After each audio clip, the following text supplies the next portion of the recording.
and me and my friend Tom were skating, and he saw a really cute girl, and he was an employee of yours, and I fell because Tom was looking at that girl because I was looking at Tom because I think Tom's cute, and I broke my leg, and I was thinking, can I sue you for that since it was your employee? Am I allowed to do this? Who is this? This is Ricardo Bernardo. Hello? Hello?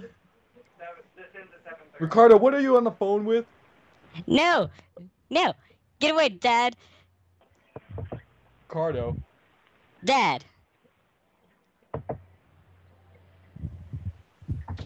Hello, who is this? Who is this? Is this Rachel? Ricardo, I told you to break up with Rachel. She's bad for you. You're a whore, Dad. What? What?